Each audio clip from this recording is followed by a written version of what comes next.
Dans un contexte où les produits phytosanitaires sont de plus en plus pointés du doigt, il est important de réagir, et notamment vis-à-vis de la demande sociétale, également pour la protection de l'environnement, la réduction des coûts de production, et puis aussi de voir une alternative à la gestion des adventices, notamment grâce au désherbage mécanique. L'enjeu est de réussir à maîtriser les concurrences multiples qui peuvent y avoir à cause des adventices sur les cultures, notamment vis-à-vis de l'eau, de la lumière, des nutriments. Donc le désherbage mécanique, c'est une solution. Par contre, ce n'est pas une solution qu'il faut prendre telle quelle, c'est-à-dire que c'est une solution à prendre avec un système global. Dans ce contexte-là, un e-learning a été conçu pour accompagner les producteurs, les chauffeurs, les animateurs, les techniciens sur le désherbage mécanique. Donc dans cette formation-là, existent plusieurs modules.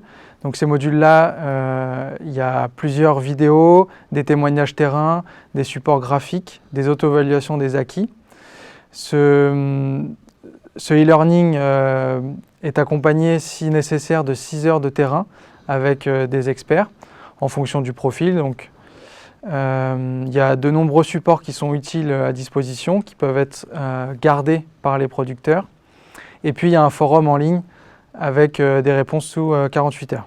Ce e-learning désherbage mécanique répond à plusieurs enjeux, notamment à des enjeux environnementaux, donc avec la qualité de l'air, la qualité de l'eau et puis la réduction de l'utilisation de produits phytosanitaires.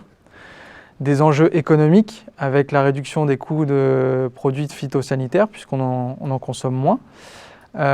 Et puis aussi il peut y avoir partenariat ou utilisation de matériel avec l'ECUMA, une réduction du coût du matériel. Un maintien de la productivité, ça c'est important, c'est quelque chose qui est intégré dans la formation. Et puis des enjeux sociétaux, notamment avec la gestion des zones de non-traitement et puis la relation avec le voisinage, puisqu'il y a une utilisation moindre des produits phytosanitaires. Cette formation-là est composée de 6 modules. Donc le premier qui est qu'attendre du désherbage mécanique avec plusieurs focus, donc connaître l'impact des adventices sur les cultures, avoir une vision réaliste du désherbage mécanique.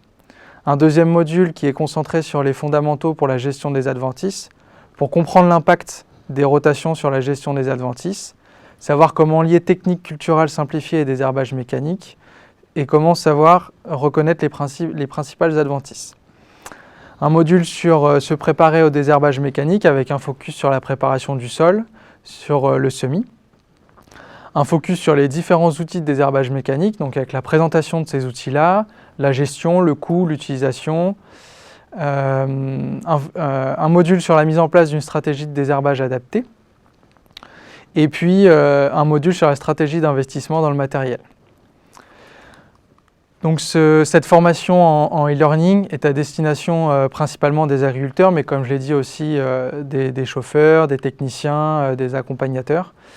Et donc pour les agriculteurs, c'est valable aussi bien donc pour les agriculteurs en bio ou en conversion, donc notamment pour la gestion des adventices, et dont certains outils comme la houe rotative aura aussi des effets sur l'aération du sol et puis aussi sur la structuration de la croûte de battance, donc d'essayer de casser cette croûte de battance. Et puis pour les agriculteurs en conventionnel, donc comme je l'ai dit, sur la diminution des traitements et de leur indice de fréquence de traitement, la gestion des adventices résistance aux cultures, et puis la gestion des zones non traitées. Le e-learning, c'est apprendre avec autonomie et disposer d'experts pour répondre aux interrogations tout au long de la formation. Et le plus de cette formation-là, c'est de pouvoir bénéficier d'un complément sur le terrain si nécessaire.